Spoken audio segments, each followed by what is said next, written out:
Republican Senator Thom Tillis of North Carolina recently channeled Glenn Beck, who during the confirmation hearing of Judge Ketanji Brown Jackson, with a flowchart and all.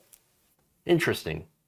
The point that I make here is that we've seen this ecosystem mobilize to support you, and I think, Judge Jackson, you said you haven't had any encounter with demand justice. I don't know if you've had any encounter with some of these. They're abbreviated, or I'm sorry, either acronyms or abbreviated, so I wouldn't expect you to. It would be interesting if we could, for the record, determine if you have had any interactions, but with respect— I have not, Senator. I've never seen most of those. That's good enough for me. I wouldn't expect you to be honest, sitting on the bench, but they are out there, and they have a specific plan. Oh no, they're out there and they have a plan.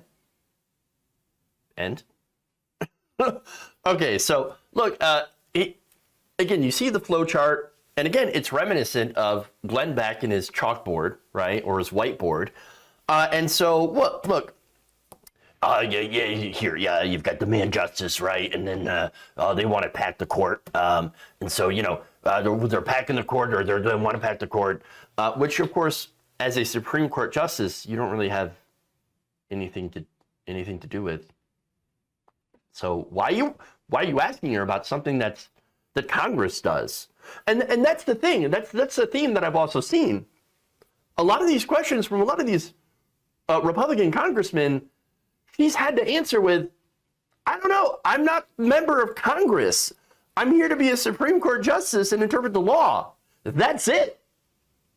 But no, they keep bringing this up when it's literally their own job to legislate on these things. Okay, but anyway, but you can see he goes through this this whole thing.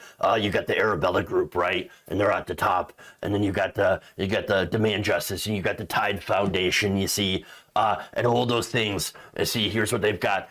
They're all connected by George Soros. Wait. Oh, see, you got Arabella that funds the 1630 fund, and they gave the money to the unrigged courts, and then they worked with Demand Justice, and then they got Demand Justice obviously being funded by George Soros. It all goes back to like this weirdo George Soros conspiracy theory. But look, hey, guess what? Rich people give money to causes. Does George Soros fund some liberal organizations to lobby on politics? Yeah. You know what? That also happens on the right. A lot, actually. And so, look, I don't think that there should be any dark money groups, honestly. Even ones that do things that I agree with. And so, look, I want all the dark money. I want all the money. Yeah, dark money, light money, red money, blue money, green money, obviously green. I want it all out. I just want it all out. I actually want free and fair elections, and I want a system where money does not dominate politics. And so I think we should get all the money out, union money, corporate money, all that stuff, and we should have privately funded elections. And that's really it. Now, of course, here's the thing, right? I don't want anyone influencing our politics. But we come into the problem here with Thom Tillis pointing out these organizations, these dark money organizations, but only pointing out on one side, and that's on the liberal side, where, of course, the giant, vast majority of money is actually on the conservative side. And an example of that, of course, is the Heritage Foundation. The Heritage Foundation is a conservative think tank that not only donates large sums of money to the Republican Party, but they even write their own legislation. Model legislation, for example. In a private meeting last year with big money donors, the head of a sister organization, Heritage Action, boasted that they were responsible for the voter suppression law in Georgia. And so, again, these big money groups, they'll go in, they'll write model legislation, and usually that model legislation is for terrible things. And so this is an example. In fact, here's the head of that Heritage Action in a quote. In some cases, she said, we actually draft them for them. Or we have a sentinel on our behalf, give them the model legislation so that it has grassroots from the bottom up type of vibe. So not actually grassroots, obviously. No, we're just making it look like that. We're making it look like it comes from the bottom up when in reality, it's top down. Now, an example of how much money, Mother Jones reported last year that the Heritage Foundation is spending about $24 million over 2 years in 8 battleground states, Arizona, Michigan, Florida, Georgia, Iowa, Nevada, Texas, and Wisconsin, to pass and defend restrictive voter laws. In fact, every Tuesday, that group leads a call with right-wing advocacy groups like the Susan B. Anthony list. I can make a flowchart myself over this, Tea Party Patriots, Freedom Works, to coordinate these efforts at the highest levels of the conservative movement. Jessica Anderson, executive director of Heritage Action for America, told the foundation's donors at an April 22nd gathering in Tucson, Arizona, in a recording obtained by the watchdog group, documented and shared with Mother Jones, that, quote, "We literally give marching orders for the week ahead. Also, we're singing from the same song sheet of the goals for that week and where state bills are across the country." So again, why is there not a flowchart of this? Well, there is. There are flowcharts. But did Thom Tillis bring a flowchart of that? Did they talk about how SCOTUS justices that are sitting on the bench right now were supported by the Heritage Foundation? No, of course not. No, we got to bring up the whole thing about, these organizations, the Arabella group, and all comes back to George Soros. Oh, yes. Now, look, let me tell you more about the Heritage Foundation for a second. They were co-founded back in 1973 by Paul Weyrich. Now, I bring him up because I like to bring him up. Whenever we talk about voting rights, he's the go-to guy. You know why? Because he's the guy that said openly, very openly, we don't want everyone to vote. And what are they doing? What is Heritage Foundation doing? They are trying to keep black people from voting. They're trying to keep as many people, as many Democrats from voting as possible so that they continue to win elections. That's what it is. He went on to co-found the American Legislative Exchange Council that gives all of these model legislation to lawmakers.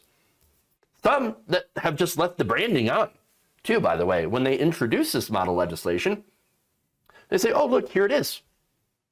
I don't know, we didn't even bother to take the name off of it. Who cares? Nobody cares. They gave it to me, and I'm their bitch, and so I'm going to go, and I'm going to sign it, I'm going to introduce it, and we're going to pass it.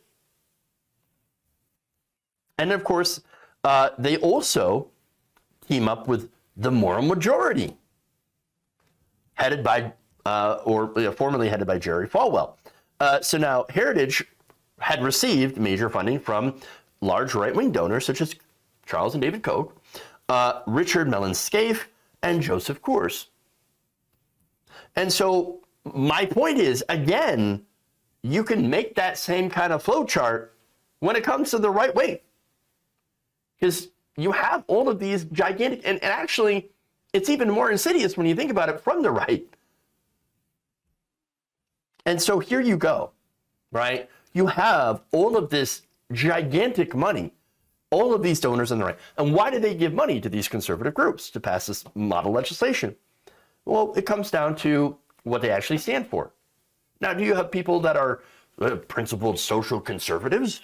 Sure, you have those, yes. But generally, the reason that it has so much corporate and billionaire money on the right wing is because you have the central tenet of the Republican Party being low taxes for rich people and less regulation for corporations. And that's really essentially what it is. And unfortunately, of course, that mindset also has allies within the Democratic Party who take money from similar donors or sometimes even the same corporate donors in order to try to stop progressive priorities like universal health care, free college, and things like that. And so that's what you have. You have this big network of dark money that has flooded both sides of the political aisle.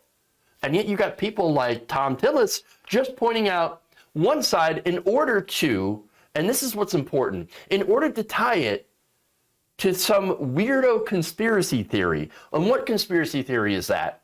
Well, not only is it weirdo, but it's also anti-Semitic. It's Great Replacement.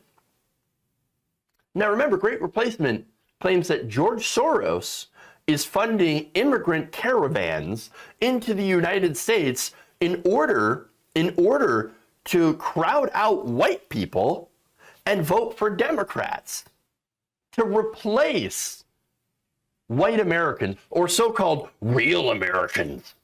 That's what this is about. He is doing this dog whistle. And by the way, this is also part of, again, QAnon belief, other conspiracy theories, white nationalist, white supremacist talking points. And so this is a dog whistle from Thom Tillis in a way that, of course, people that are plugged into these conspiracy theories that are pushed by right-wing media immediately pick up on. But for a lot of people, it tends to fly under the radar. But no, we see it. We see it for what it is. We see that. And so this is what's going on. This is, again, part of the culture wars and nonsense to try to have you ignore who's actually in charge. Which, by the way, who is really in charge, and this is not a conspiracy theory, corporate donors. Corporate donors who want low taxes, less regulation, and to prevent workers' labor unions. That's really it. And so understand that, yes, he's appealing to those insane people to try to get them to continue to vote for them in order to help themselves and their donors.